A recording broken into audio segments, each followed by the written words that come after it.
میرا خیال ہے کہ وہ اس نے جو ہے وہ حرام سے کمایا ہے. وہ جو فلاں کی بیٹی وہ پڑھنے باہر گئی ہے، میرا خیال اس کا کسی سے افیئر ہے، میرا خیال اس کا کردار اچھا نہیں ہے. وہ فلاں کا بیٹا وہ فلاں جگہ فلاں جگہ پڑھنے چلا گیا، مجھے لگتا ہے وہ ڈرگز میں پڑ گیا، مجھے لگتا ہے اس کے دوست بہت خراب ہیں، مجھ کو لگتا ہے وہاں اس نے شادی کر لی ہے کسی سے، مجھے لگتا ہے ماں باپ کو نہیں پوچھ رہا. اس طرح کی باتیں تو ہمارے کانوں پہ عام پڑتی رہتی ہیں. تو یہ جو بولا جا رہا ہے یہ مجھے بتائیں کہ یہ برائی ہے کہ اچھائی ہے؟ بری باتیں ہیں. تبھی تو کہا گیا ہے حدیث میں کہ من صمت نجا، جو خاموش رہا اس نے نجات پائی. اس خیال کے برے خیال کے شر سے اپنے آپ کو بھی بچا لیا اور دوسروں کو بھی بچا لیا. تو یہ دراصل ہیں الجہر بالسوء من القول، کہ بری باتیں اونچی اونچی آواز سے کہنا. صرف ایک ایکسیپشن رکھا ہے اللہ تعالیٰ نے کہ ایک حالت ایسی ہے جب کہ زبان سے بری بات نکالی جا سکتی ہے. اچھا، اور وہ کیا کنڈیشن ہے کہ اگر کسی پر ظلم ہوا ہوگا تو پھر وہ اس کے خلاف برائیاں کر سکتا ہے، وہ اس کی شکایتیں کر سکتا ہے، اس لیے کہ اب تو اس کے پاس ثبوت ہے. کیا ثبوت ہے؟ وہ خود ثبوت ہے جیتا جاگتا کہ دیکھو یہ میرے ساتھ زیادتی ہوئی ہے، اس نے مجھ کو ایسے کہا، اس نے میرا حق لے لیا، وراثت نہیں دی، یا اس نے مجھ کو دھوکہ دیا، یا اس نے مجھ کو تنگ کیا. اسی طرح یہ بتائیں بد دعا منہ سے نکالنا اچھی بات ہے کہ بری بات ہے؟ جہر بالسوء من القول ہے یا یہ کہ بہت کوئی میٹھی بات ہے بد دعا دینا؟ بہت بری بات ہے. اور بعض دفعہ یہ بد دعا اتنے آرام سے لوگ دے دیتے ہیں، بعض دفعہ اولاد تک کو دے دیتے ہیں کہ اللہ سمجھے گا تمہیں، اللہ تم کو بھی ایسی اولاد دے جیسی تم ہو، اللہ تمہاری اولاد بھی تم کو ایسا ہی تنگ کرے جیسا تم نے مجھ کو تنگ کیا، اللہ کرے مر جاؤ. یہ چیزیں کیا ہیں؟ بد دعائیں ہیں ساری کی ساری. تو دی جا سکتی ہیں بد دعائیں؟ نہیں. ہاں، لیکن کس کو بد دعا دی جا سکتی ہے؟ اس کو جس نے کہ بہت ظلم کیا ہو، اس کو بد دعا دی جا سکتی ہے. تو یہ بات ہے جو کہ یہاں کی گئی ہے. اور بات حقیقت میں انصاف کی ہے کہ اگر مظلوم کو بھی حق نہیں دیا جاتا کہ وہ ظالم کی شکایت کرے یا آواز بلند اس کا ظلم بیان کرنے کا حق رکھے اور بلند آواز سے اپنے حق کا تقاضا کرے، تو یہ خود ظلم بن جاتا. مظلوم کا بالکل گلا دبا دینا، بات ہی نہ کرنے دینا، وہ کہہ ہی نہیں سکتا. بھئی اس کو ایک شکایت ہے، اس پر ظلم ہو رہا ہے، زیادتی ہو رہی ہے، جب تک وہ کسی کو بتائے گا نہیں، اس کے اپنے پاس طاقت نہیں ہے کہ وہ ظالم کا ہاتھ یا ظالم کی زبان روکے، تو وہ کسی اقتدار والے کے پاس جائے گا اور جا کر بتائے گا. تو جب بتائے گا تو تعریفیں تو نہیں کرے گا، ظاہر ہے پھر تو وہ برائی پر زبان کھولے گا، وہ شکایت کرے گا اس کی. تو اس میں اللہ تعالیٰ نے اجازت دی ہے کہ تم ایسے کر سکتے ہو. تو حاکم عدالت کے پاس اختیار ہوتا ہے کہ وہ زیادتی کرنے والے پر دباؤ ڈال کر اس کو حق ادا کرنے پر مجبور کرے اور شکایت کا ازالہ کرے. جیسے گواہ ہوتے ہیں، اب گواہوں کو بلایا جاتا ہے تو گواہ کیا کرتے ہیں؟ مجرم کے خلاف گواہی دیتے ہیں.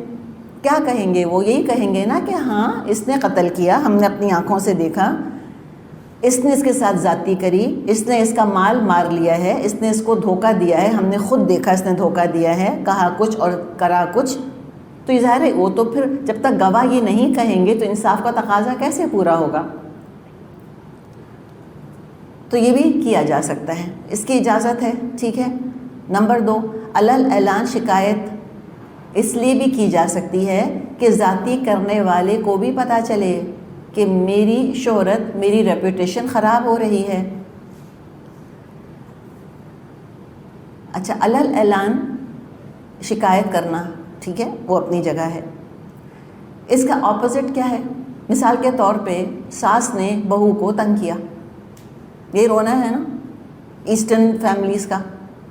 ساس نے بہو کو تنگ کیا یا بہو نے ساس کو تنگ کیا. عام طور پہ کیا ہوتا ہے ہمارے یہاں؟ اعلان کہا جاتا ہے؟ نہیں کہا جاتا. کیا کرتے ہیں؟ غیبت. اور غیبت آپ کو پتہ ہے حرام ہے. غیبت تو کی نہیں جا سکتی. اور غیبت کرنے سے اصلاح ہوتی ہے؟ اگر تو غیبت کرنے سے اصلاح ہوتی تو سارے خاندان بالکل درست ہو چکے ہوتے.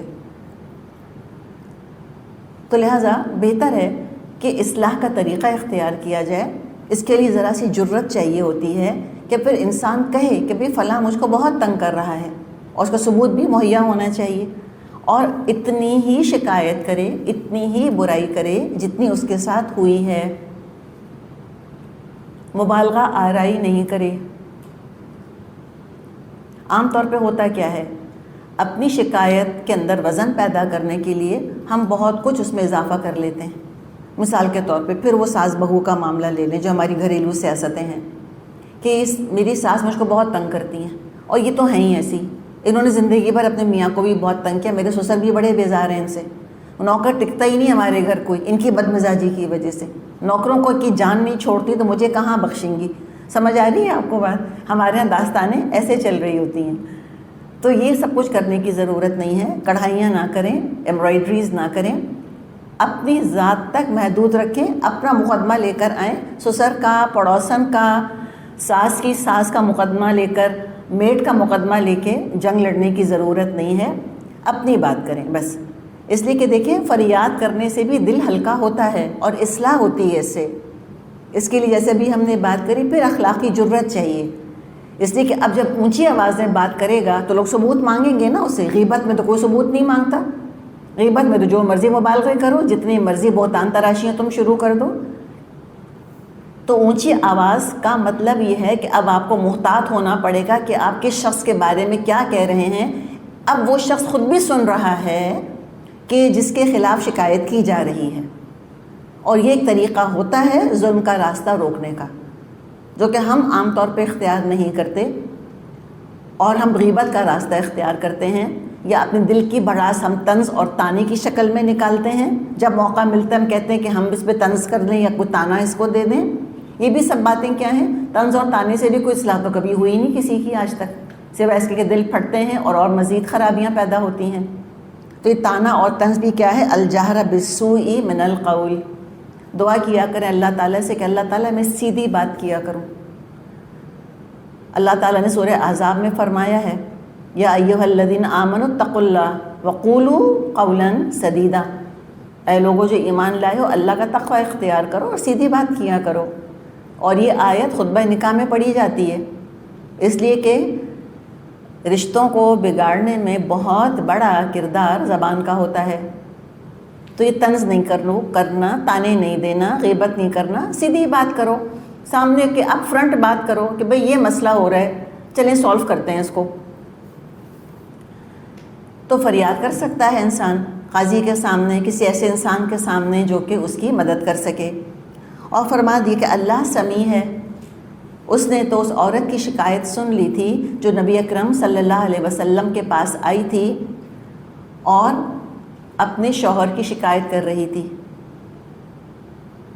سورہ مجادلہ میں ہم پڑھ لیں گے اس کو کہ اللہ نے اس عورت کی بات سن لی. اے نبی صلی اللہ علیہ وسلم، جو آپ سے آ کر اپنے شوہر کی شکایت کر رہی ہے، وَتَشْتَكِي إِلَى اللَّهِ، اور اللہ سے بھی شکوہ کر رہی ہے. تو اونچی آواز سے بات کر رہی تھی نا. دیکھیں اس عورت کی جرت دیکھیں، بجائے کہ وہ کانا پھونسی کرتی رہتی، اس پڑوسن کو بلا کر، اپنی بہن کو بلا کر، اپنی اماں کے گھر جا کر وہ شوہر کو برا بھلا کہتی رہتی، کوئی فائدہ نہ ہوتا.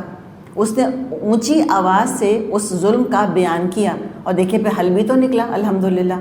اور اس ایک عورت کی جرت کی وجہ سے کتنا بڑا مسئلہ عورتوں کا حل ہوا. تو جب اونچی آواز سے کسی کے بارے میں بات کی جاتی ہے تو باقی لوگ بھی محتاط ہو جاتے ہیں، جو اسی رویے کا مظاہرہ کر رہے ہوتے ہیں.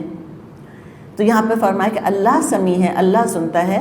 سمیع یعنی آواز سنتا ہے، جو کہا جا رہا ہے وہ سنتا ہے. اور سمیع کا مطلب جواب دینا بھی ہوتا ہے، یعنی مجیب بھی ہے، قبول کرتا ہے. آپ صلی اللہ علیہ وسلم نے فرمایا ہے، انصر اخاک ظالما او مظلوما، اپنے بھائی کی مدد کر، چاہے وہ ظالم ہو چاہے مظلوم. اور ظالم کی مدد کے بارے میں آپ نے فرمایا کہ اس کو ظلم سے روکو. وہ رشتے میں بڑا ہو چھوٹا ہو، عمر میں بڑا ہو چھوٹا ہو، روکنا چاہیے اس کو کہ وہ ظلم نہ کرے. پھر کون سا موقع ہے کہ جب انسان کسی کی برائی پر آواز بلند کر سکتا ہے، یعنی کوئی شخص قدرت رکھتا ہے.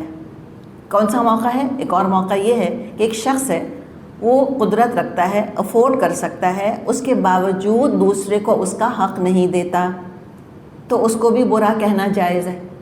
کہہ سکتے ہیں کہ میرا حق نہیں دے رہا مجھ کو. بخاری میں حدیث ہے، آپ صلی اللہ علیہ وسلم نے فرمایا غنی آدمی کا حق ادا کرنے میں دیر کرنا، غنی آدمی ہے، ٹھیک ہے، حق ادا کر سکتا ہے، نہیں کر رہا، تو حق ادا کرنے میں دیر کرنا یا ٹال مٹول کرنا اس کی سزا اور اس کی عزت کو حلال کر دیتا ہے. اس کی سزا اور اس کی عزت کو حلال کر دیتا ہے. یعنی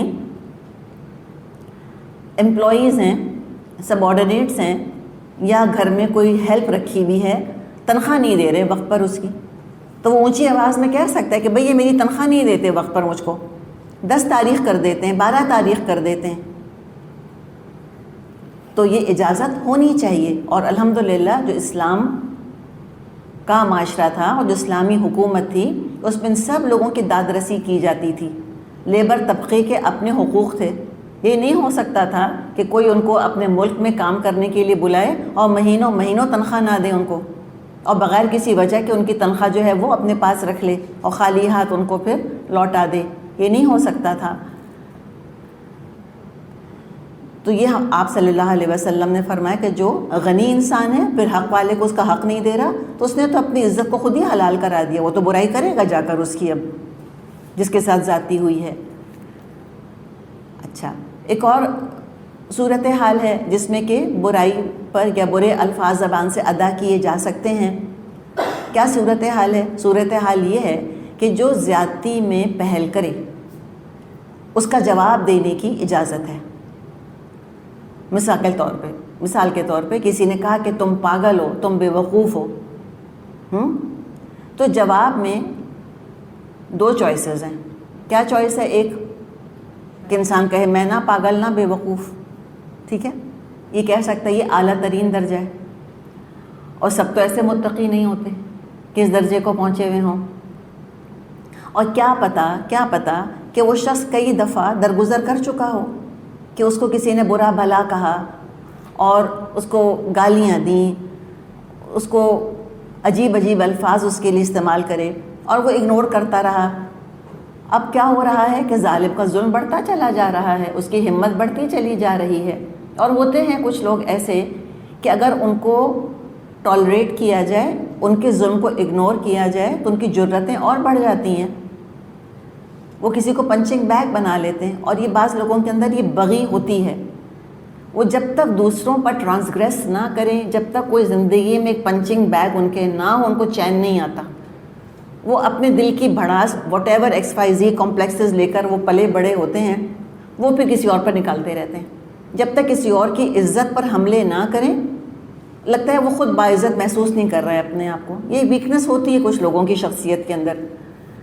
تو ایسے موقع پر جب دیکھے انسان کہ درگزر کرنے سے معاملہ اور بگڑ رہا ہے تو پھر جواب دے.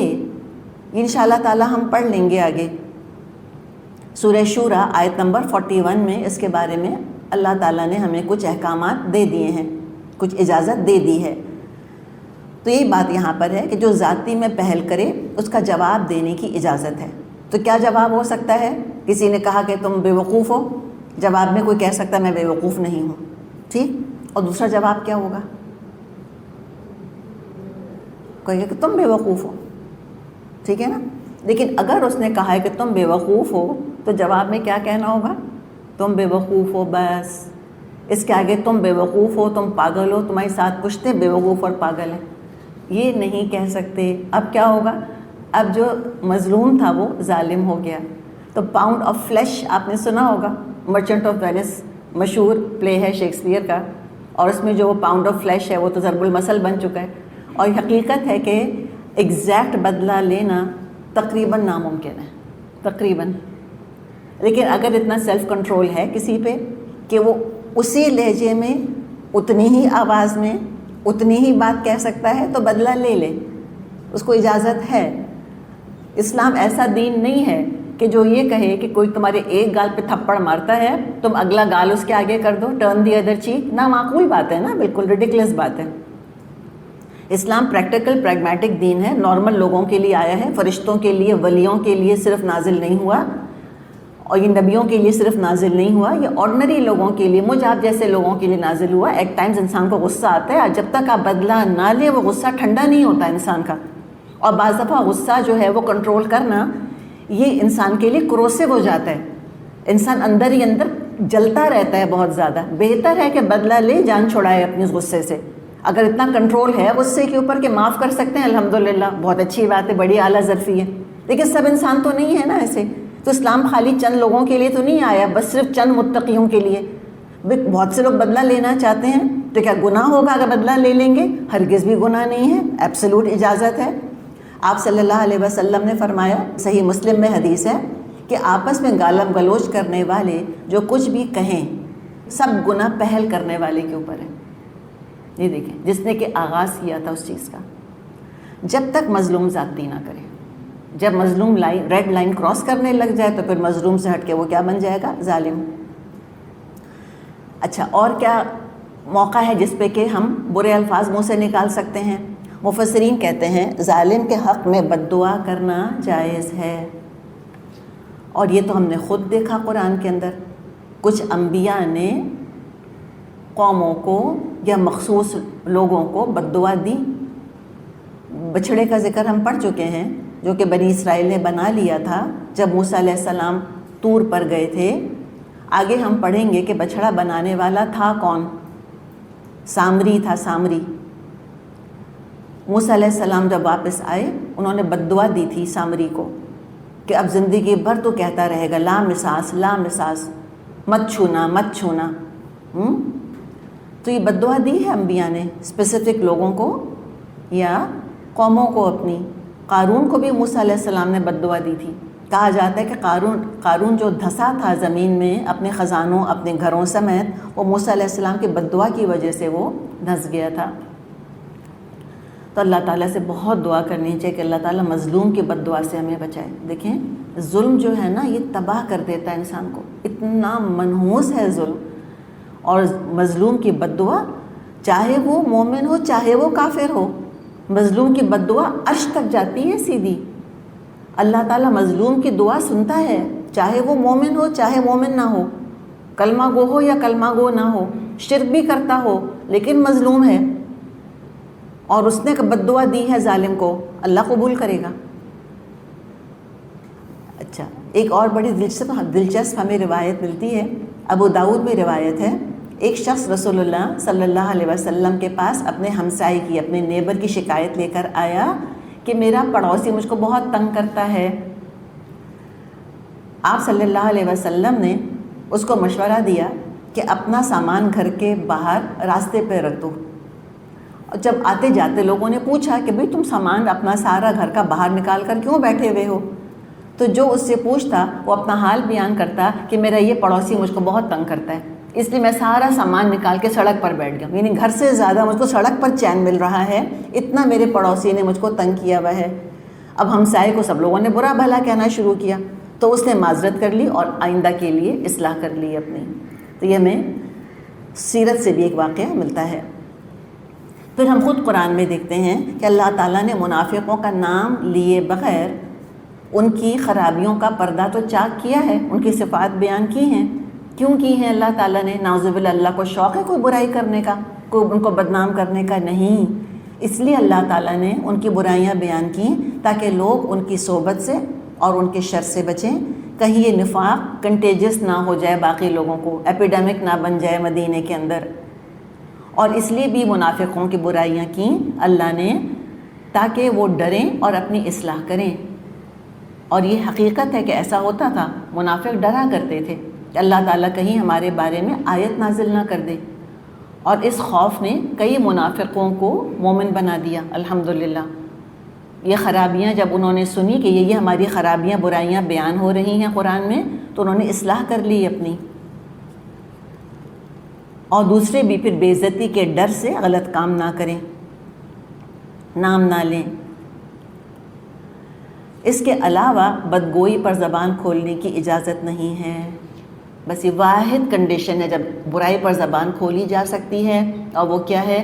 جس کے ساتھ زیادتی ہوئی ہے، کوئی فکٹیشس زیادتی نہیں۔ بعض لوگوں کو نا ایک وکٹم منٹیلٹی لاحق ہو جاتی ہے، ان کو لگتا ہے ساری دنیا مجھ پہ ظلم کر رہی ہے۔ تو اللہ تعالیٰ سے بہت ہمیں دعا کرنی چاہیے کہ اللہ تعالیٰ ہم کو صحت مند ذہن عطا فرما۔ جو بیمار ذہن ہوتے ہیں وہ انتہائی تکلیف دہ ہوتے ہیں، اس شخص کے لیے خود بھی، اور جن کے درمیان وہ رہ رہا ہوتا ہے ان کے لیے بھی۔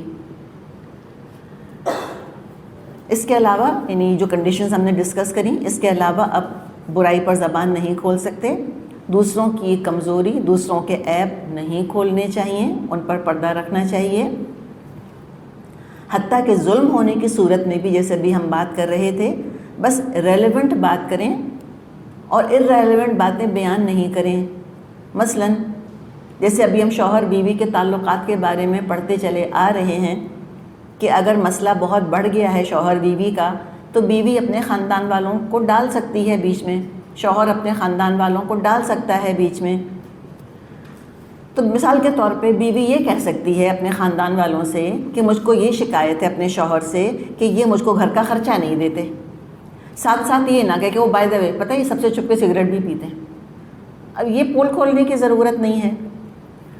اب مثال کے طور پہ اگر شوہر کو شکایت ہے بیوی سے، تو وہ یہ کہہ سکتا ہے کہ بھئی یہ مثال کے طور پہ یہ زبان چلاتی ہے مجھ سے، یا ایسی کوئی بات وہ کہہ سکتا ہے۔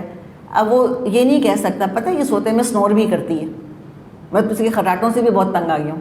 یہ سمجھ آئی آپ کو بات؟ یعنی کہ ارریلیونٹ باتیں پہ اس کو بیان نہیں کرنی چاہیے۔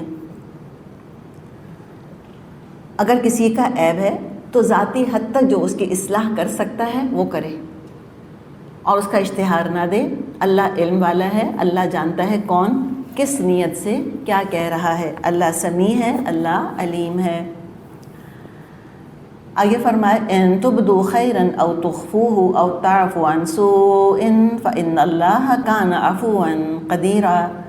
لیکن اگر تم ظاہر اور باطن میں بھلائی ہی کیے جاؤ یا کم از کم برائی سے درگزر کرو تو اللہ کی صفت بھی یہی ہے کہ وہ بڑا معاف کرنے والا ہے، حالانکہ سزا دینے پر پوری قدرت رکھتا ہے۔ اچھا، آیت نمبر 148 کیا ہے؟ عدل، ٹھیک۔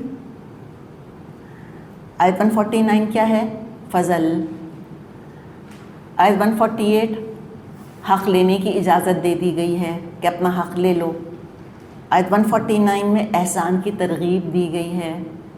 احسان کرنا اللہ نے کمپلسری نہیں کیا، جو اپنی مرضی سے احسان کرتا ہے تو پھر تو اللہ تعالیٰ نے فرمایا ہے سورۃ الرحمن میں کہ هل جزاء الاحسان الا الاحسان، تو کیا احسان کا بدلہ احسان کے سوا کچھ اور ہوگا؟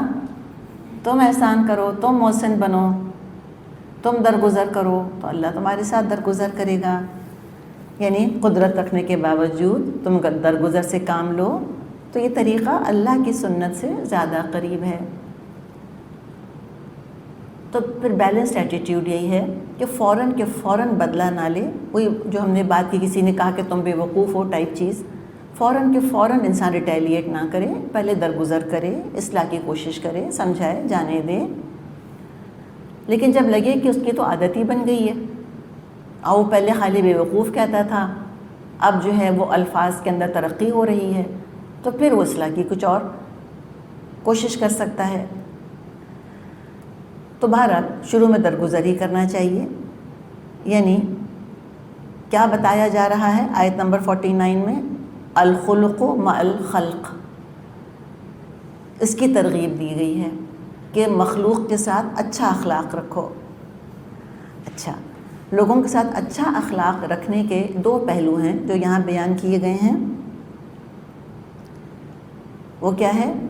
لوگوں کو نفع پہنچانا اور لوگوں سے نقصان کو دور کر دینا۔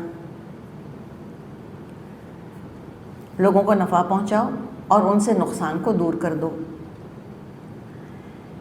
انتقام کی، بدلے کی طاقت رکھنے کے باوجود تم درگزر سے کام لو تو اللہ بھی درگزر کرنے والا ہے۔ کیسے پتہ چلا کہ اللہ درگزر کرنے والا ہے؟ آیت کے آخر میں کیا آیا ہے؟ عفواً، اللہ العفو ہے، اور کیا آیا ہے؟ قدیراً، اس بات پر قادر ہے کہ تمہارے درگزر کو وہ بہت سے اجر سے نوازے۔ اس بات پر قادر ہے اللہ کہ تم درگزر کرو گے، تم نے بدلہ چھوڑ دیا، اللہ تم کو اس کا اجر دے گا۔ مسلم میں حدیث ہے، آپ صلی اللہ علیہ وسلم نے فرمایا مال صدقہ کرنے سے کم نہیں ہوتا، اور معاف کر دینے سے اللہ تعالیٰ بندے کی عزت میں اضافہ کرتا ہے۔ معاف کر دینے سے کیا ہوتا ہے؟ اللہ بندے کی عزت میں اضافہ کرتا ہے، اور جو شخص تواضع اختیار کرتا ہے اللہ اس کو اونچا مقام دیتا ہے، اللہ اس کو اونچا کر دیتا ہے۔ تو چھوٹی موٹی ذاتیوں سے، غلطیوں سے درگزر کیے جاؤ، کوتاہیوں کو نظر انداز کر دو، اور تم برائی کے جواب میں خیر خواہی کیے جاؤ تو اس کا انجام بھی مبارک ہوگا، اگرچہ کہ صبر آزما مرحلہ ہے۔ درگزر کیے جانا، اور یہ تربیت کے لیے بھی ضروری ہوتا ہے۔ ہم سمجھتے ہیں نا کہ درگزر صرف ہمیں بڑوں سے کرنا ہوتا ہے، ہم سے بڑے اگر زیادتی کر رہے ہیں تو ہم درگزر کریں، نہیں، چھوٹوں کی زیادتی سے بھی درگزر کرنا ہوتا ہے، اور اس کا بھی نتیجہ اچھا نکلتا ہے۔ تربیت کے لیے بھی درگزر کرنا ضروری ہے۔ اور تبلیغ میں تو خاص طور پہ جو مبلغ ہے اس کے ساتھ لوگ اگر زیادتی کر رہے ہیں، دین کی تبلیغ کی وجہ سے اس کو برا بھلا کہہ رہے ہیں، تو اس کو تو پھر صبر کرنا ہی چاہیے، اس کو تو اخلاق کی طاقت استعمال کرنی ہی ہوگی جب تک کہ دشمن کی دشمنی ٹھنڈی نہ ہو جائے، اس کی زبان کڑوی سے میٹھی نہ ہو جائے۔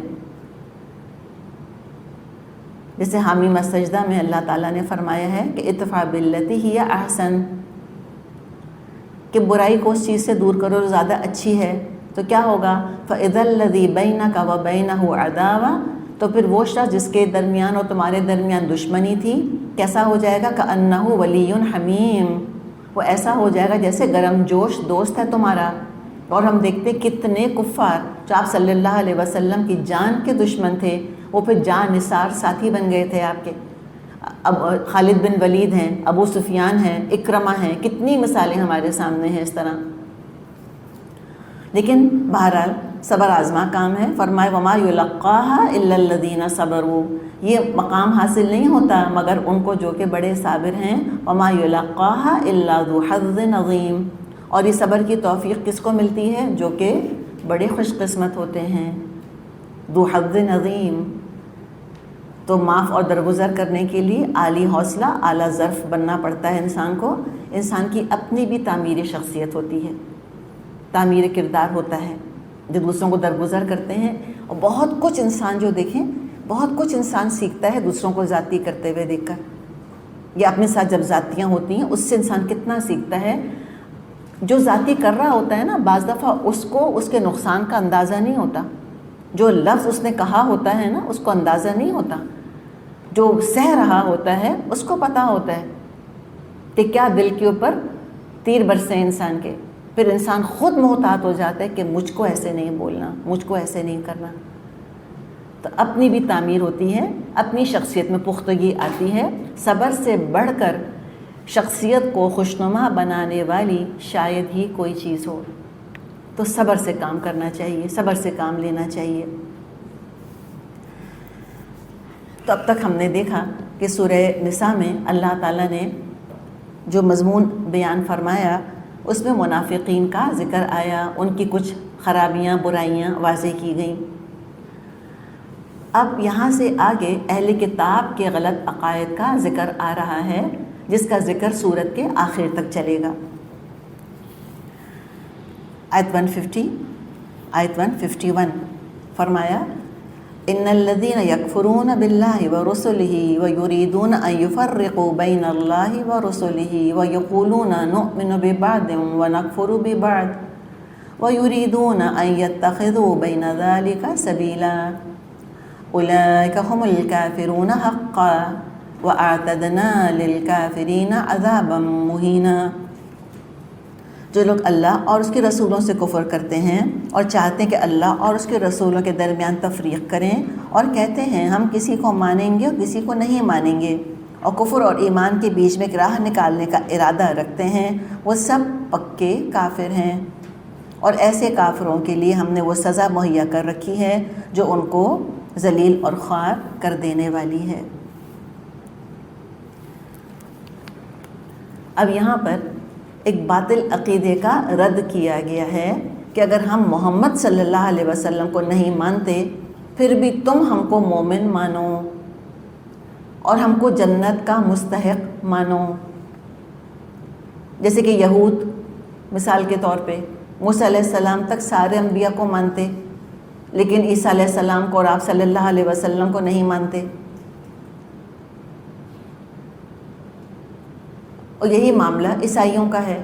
عیسیٰ علیہ السلام تک تمام انبیاء کو مانتے ہیں، لیکن نبی اکرم صلی اللہ علیہ وسلم کا کفر کیا انہوں نے، اور ان کا بھی اصرار ہے کہ ہم کو تم مومن مانو۔ تو دونوں گروہ اللہ پر ایمان کا دعویٰ کرتے ہیں، اللہ کو مانتے ہیں، لیکن رسالت کو نہیں مان رہے۔ اور کس رسالت کو؟ صرف بعض ان میں سے یہود 2 انبیاء کو اور بعض یعنی کہ عیسائی 1 نبی کو نہیں مان رہے بس۔ تو اس کو اللہ تعالیٰ نے کہا ہے کہ یہ کفر ہے، صریح کفر ہے۔ تمام انبیاء کو ماننا ہے، اگر 1 نبی کو بھی نہیں مانا اس کا مطلب ہے کسی کو نہیں مانا، چین توڑ دی تم نے، اللہ سے کنیکشن تمہارا ٹوٹ گیا۔ جب انبیاء پر ایمان نہیں لائے، اور انبیاء ہی ذریعہ ہوتے ہیں بتانے کا کہ اللہ تعالیٰ کیا چاہتا ہے، اللہ تعالیٰ کو کیا پسند ہے اور کیا اللہ کو ناپسند ہے، اللہ کون ہے، اللہ کیسا ہے، اللہ کی صفات کیا ہیں، تو جو اس چین کو ہی توڑ دے گا تو پھر تو اللہ پر ایمان اس کا بے معنی ہے بالکل، وہ جانتا ہی نہیں اللہ کو۔ تو اللہ کو ماننے کے لیے اللہ کو جاننا ضروری ہے۔ مثال کے طور پہ چھوٹی سی کوئی چیز ہے، سیب، مثال کے طور پہ ایپل، اب نام تو کسی کو پتا ہے ایپل، اب وہ سمجھتا ہے کہ یہ اتنا بڑا سا ہوتا ہے اور یہ جو ہے مثال کے طور پہ اورنج کلر کا ہوتا ہے، اور اس کا جو مزہ ہے مثال کے طور پہ وہ بہت کھٹا ہوتا ہے، یہ کڑوا ہوتا ہے، اور اس کے ایپل کے اندر زہر ہوتا ہے اور جو کھا لے گا وہ مر جائے گا۔ تو فائدہ ایپل کا نام جاننے کا جب اس کی وہ صفات ہی نہیں جانتا، یا صفات نہیں جانتا تو فائدہ کیا ہوا؟ تو یہ ہم آج کل خاص طور پہ یہ دیکھ رہے ہیں کہ لوگ کہتے ہیں کہ ٹھیک ہے we believe in God, we don't believe in prophets. مراد کیا ہے ان کی مراد کیا ہے؟ آج کل جس کو کہ کہا جاتا ہے کہ وی بلیو ان گاڈ، لیکن ہم آرگنائزڈ ریلیجن کا حصہ نہیں ہیں۔ یہ سنا ہوگا آپ نے، ہم کسی مسجد، کسی سیناگوگ، کسی چرچ سے ہم افیلیٹڈ نہیں ہیں۔ کہتے ہیں we reject all organized religions, یہ ان کا کہنا ہے۔ اور آرگنائزڈ ریلیجن کا مطلب کیا ہے کہ وہ دین ہم نہیں مانتے جو رسولوں کے ذریعے ہم تک پہنچا۔ تو بیکار ہے ان کا اللہ کو ماننا، نہ وہ اللہ کو راضی کر سکتے ہیں، نہ وہ اللہ کے غصے سے بچ سکتے ہیں، نہ ان کو اللہ کی مرضی پتہ چل سکتی ہے، اور نہ ان کو اللہ کی صفات پتہ چل سکتی ہیں۔ تو رسول کی بتائی ہوئی شریعت پہ عمل نہیں کرنا، جو شریعت عمل کا تقاضا کر رہی ہے وہ عمل نہیں کرنا، ان کو وہ عمل والا دین نہیں چاہیے۔ تو جب رسول کو نکال دیا انہوں نے چین سے، تو پھر یعنی کہ اللہ کو رسول کے ذریعے نہیں سمجھ رہے، تو پھر وہ ویکیوم تو نہیں رہے گا نا، تو وہاں کون کھڑا ہوگا پھر؟ اگر رسول کا جو مقام ہے وہ کس کو دیا جائے گا؟ کسی کو تو دیا جائے گا، کچھ بھی ہو۔ بہرحال کہیں نہ کہیں ان کو اس گیپ کو فل کرنا ہے، تو وہ اس کو فل کرتے ہیں اپنے نفس کے ساتھ۔ رسول کی جگہ کس کو کھڑا کر دیتے ہیں؟ اپنے نفس کو۔ جیسے ہم کیا کہتے ہیں؟ اطیعوا اللہ و اطیعوا الرسول، اللہ کی اطاعت کرو اور رسول کی اطاعت کرو۔ وہ کہتے ہیں کہ انا اطیع نفسی، میں اپنے نفس کی اطاعت کروں گا، جو میرا نفس کہے گا میں وہ کہوں گا۔ اور اس میں ایسے بھی لوگ ہیں کہ جو احادیث کا انکار کرتے ہیں، اور وہ کہتے ہیں کہ ہمیں حدیثوں کی ضرورت نہیں ہے، ہمیں کسی چیز کی ضرورت نہیں ہے۔ وہ کہتے ہیں کہ تمہاری جو روایتیں چلتی ہیں کہ فلاں راوی نے فلاں راوی سے بیان کیا، تم اس طرح راویوں کے ذریعے چین بناتے ہو نبی اکرم صلی اللہ علیہ وسلم تک، اور پھر وہ تم کو اللہ کی بات بتاتے ہیں محمد صلی اللہ علیہ وسلم۔ وہ کہتے ہیں ہمیں ضرورت ہی نہیں ہے رسول کی۔ وہ کہتے ہیں کہ حدثنی ربی، میرے رب نے بات کی، کس سے؟ میرے نفس سے۔ میرے نفس سے میرا رب بات کرتا ہے، اللہ مجھے بتا دیتا ہے خود ہی، میرے دل میں ہی بات آ جاتی ہے مجھے کیا کرنا ہے کیا نہیں کرنا. اور کتنے مسلمان کہتے ہیں اپنے آپ کو، نہ نماز پڑھتے ہیں، نہ روزہ رکھتے ہیں، نہ شریعت پر عمل کرتے ہیں، کہتے ہیں یہ تو بیکار کی چیزیں، یہ تو پریلیمنری چیزیں ہیں، یہ تو بگنرز والی چیزیں ہیں. ہم تو بیونڈ، ابو اینڈ بیونڈ چلے گئے ان چیزوں سے. ہمیں نہ نماز کی ضرورت ہے، نہ حج کرنے کی ضرورت ہے، نہ ہمیں روزے رکھنے کی ضرورت ہے. اب تو بس دین میرے اور میرے رب کے درمیان ہے. تو یہ بھی کیا ہے؟ صریح کفر ہے. جیسے کہ آج کل عام لوگ کہتے ہیں کہ religion is between me and my God. بس دین میرے اور میرے رب کے درمیان ہے. Religion is a personal matter. یہ کہنے کا مطلب کیا ہے؟ Religion is a personal matter. مطلب یہ ہے کہ کسی کو حق نہیں پہنچتا کہ ہم کو وہ کسی بات پر روکے یا ٹوکے یا قرآن یا حدیث کا حوالہ دے. ہم سے یہ بات نہیں کرو تم. ہم جانیں، ہمارا رب جانے بس. اور شیطان کو تو اور یہی موقع تو چاہیے ہوتا ہے. اور شیطان کو کیا چاہیے؟ تو ایسے ہی موقع پر آ کر پھر خوب نفس کے اندر پھونکے مارتا ہے. اور پھر کیا کرتا ہے نفس جو ہے وہ امارہ بن جاتا ہے. ان النفس لامارۃ بالسوء. اور نفس امارہ تو برائی کا حکم دیتا ہے. نفس تو بہت زیادہ حکم دینے والا ہے برائی کا. اور یہ کسی عام انسان نے بات نہیں کی تھی. یوسف علیہ السلام نے فرمایا تھا یہ کہ نفس تو برائی کا حکم دیتا ہی ہے، الا من رحم ربی، الا ما رحم ربی، مگر وہ جس پہ کہ اللہ رحم کرے. تو اللہ کا رحم کیا ہے؟ رسالت.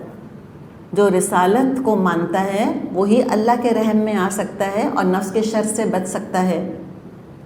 ورنہ کہنے کو کہہ رہے ہوں گے کہ ہم اللہ سے تعلق جوڑ کر بیٹھے ہیں، دراصل وہ شیطان ہوگا جو کہ حکم دے رہا ہوگا، اس کی اطاعت ہو رہی ہوگی.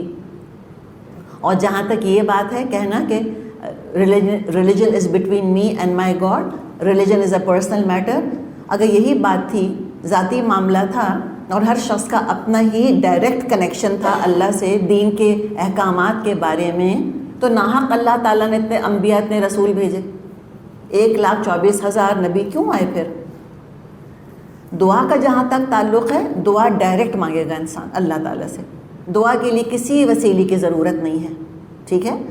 لیکن جب احکامات کا معاملہ آئے گا تو ڈائریکٹلی اللہ تھوڑی وہی نازل کرے گا میرے اور آپ کے اوپر. وہ تو اللہ تعالیٰ نے رسولوں کو ذریعہ بنایا ہے. تبھی تو اتنا زور دیا گیا ہے سورہ نساء میں رسول کی اطاعت پر کہ من یطع الرسول فقد اطاع اللہ. جس نے رسول کی اطاعت کری اس نے اللہ کی اطاعت کری. وما ارسلنا من رسول الا لیطاع باذن اللہ. کوئی رسول ہم نے نہیں بھیجا مگر اس لیے بھیجا کہ وہ اس کی اطاعت کی جائے اللہ کی اجازت سے. کتنا ایمفیسس آیا ہے رسول کی اطاعت کے اوپر. اسی طرح اگر ہم پیچھے ہسٹری بھی دیکھیں، ہر عذاب شدہ قوم نے اللہ کو ماننے کا دعویٰ کیا تھا. یہ تھوڑی کہا تھا اللہ کو نہیں مانتے، لیکن ساتھ ساتھ اپنے رسول کا انکار کیا تھا. اسی بنیاد پر تباہ کیے گئے. رسول کا انکار کرنے کا مطلب ہے کہ اللہ کو مانیں گے، اللہ کی بات نہیں مانیں گے، وہاں من مانی کریں گے. اس لیے کہہ دیا ہے یہاں پر کہ جو لوگ یہ کرتے ہیں اولئک ھم الکافرون حقا، پکے کافر وہی ہیں. اتنا سٹریس کیوں ہے اس کے اندر کہ وہ اپنے آپ کو مومن سمجھتے ہیں اور وہ دوسروں پر دباؤ ڈالتے کہ تم بھی ہم کو مومن کہو. ان گاڈ وی ٹرسٹ.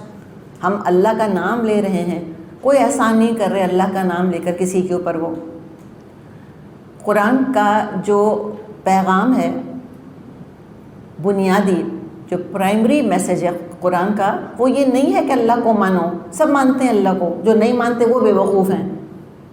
قرآن کا بنیادی پیغام کیا ہے کہ اللہ کی بات مانو. قرآن اللہ کو منوانے نہیں آیا، اللہ کی بات منوانے آیا ہے. تو رسول کا کفر کرنا دراصل 100% اللہ کا کفر ہے.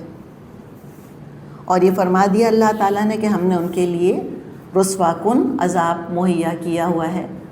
ہر قسم کے کافروں کا ٹھکانہ جہنم ہے. اپنے اپنے کفر کے حساب سے عذاب میں مبتلا ہوں گے. جیسے جنت کے درجے ہیں ایسے جہنم کے درجے ہیں. اس لیے کہ سب کا ایمان ایک درجے کا نہیں ہے اور سب کا کفر ایک درجے کا نہیں ہے. اور کیوں نہیں آخر رسولوں پر ایمان لاتے؟ صرف تکبر کی وجہ سے، صرف تکبر ہے، صرف نفس پرستی ہے بس، اور اس کو جسٹیفائی کرنے کے لیے پھر 100 بہانے ہیں، 100 بہانے کہ ان کی باتیں اوتھینٹک نہیں ہیں، حدیثوں میں یہ مسئلہ ہے، یہ اس میں ایشو ہے، اس کا یہ نقصان ہے، بات ساری تکبر ہے۔ تو تکبر کی وجہ سے رسولوں پر ایمان نہیں لا رہے تو خوب ان کی بے عزتی ہوگی جب عذاب میں مبتلا ہوں گے۔ اب اس کے برعکس جب وعید آ گئی ہے تو وعید کے برعکس وعدہ بھی ہے اللہ تعالیٰ کا۔ آیت نمبر 152 میں فرمایا والذین آمنوا باللہ ورسلہ ولم یفرقوا بین احد منہم اولئک سوف یؤتیہم اجورہم وکان اللہ غفورا رحیما، بخلاف اس کے جو لوگ اللہ اور اس کے تمام رسولوں کو مانیں اور ان کے درمیان تفریق نہ کریں، ان کو ہم ضرور ان کے اجر عنقریب عطا کریں گے، اور اللہ بڑا درگزر فرمانے والا اور رحم فرمانے والا ہے۔ لیکن سوف کا لفظ بہت اہم ہے۔ ضروری نہیں ہے کہ رسول کی بات مان کے سارے کا سارا بدلہ دنیا میں مل جائے۔ اصل تو بدلہ کب ملے گا؟ عنقریب ملے گا۔ اصل عزت کہاں ہوگی؟ عنقریب ہوگی، حشر کے میدان میں، اور جنت میں جب فرشتے آئیں گے اور ان کو سلام کریں گے، اور کیا ہوگا؟ سلام قولوں میں رب رحیم، رب رحیم کی طرف سے سلام آئے گا، اور وہ عزت افزائیاں ان کی ہوں گی وہاں پہ، اللہ مجھ کو اور آپ کو اس میں شامل کرے، تو وہ وہاں پر ان کو ان کے اجر ملیں گے۔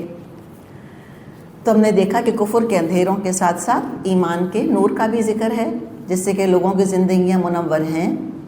تو ترغیب دی جا رہی ہے کہ تم ایمان لے آؤ، جیسے کہ مومن ایمان لائے ہیں تو پھر اللہ رسوا نہیں کرے گا، عذابا مہینن سے تمہارا سابقہ پیش نہیں آئے گا، اللہ سختی سے حساب نہیں لے گا۔ اولئک کا لفظ بھی دیکھیں، اولئک سوف یؤتیہم اجورہم، اولئک کا اشارہ ایمان والوں کی تعظیم کے لیے آ رہا ہے، ان کی عظمت کے لیے آ رہا ہے۔ اور اس سوفا کے لیے ہم نے بات ابھی کری کہ عنقریب ان کو ان کے اجر ملیں گے، یعنی مستقبل میں، اصل اجر تو مستقبل میں پائیں گے، اپنے ایمان کا میٹھا پھل تو جنت کی شکل میں پائیں گے۔ اور یہ سوفا ایمفیسس کے لیے بھی آتا ہے، دنیا میں بھی ایمان کی مٹھاس مومن محسوس کرتا ہے، لیکن پورا اجر تو تھوڑا سا دور ہے۔ اور اجر لفظ کتنا خوبصورت اللہ نے استعمال کیا ہے، اجر عمل پر ملتا ہے، اجرت، محنت کی مزدوری ہوتی ہے۔ تو اللہ تعالیٰ کی نکتہ نوازی ہے کہ اللہ تعالیٰ اس قدردانی کو، اس ثواب کو اجر کہہ رہا ہے۔ اور دراصل ایمان کا ملنا تو اللہ تعالیٰ کی رحمت ہے، اور نیک عمل کی توفیق بھی اللہ ہی کی رحمت ہے۔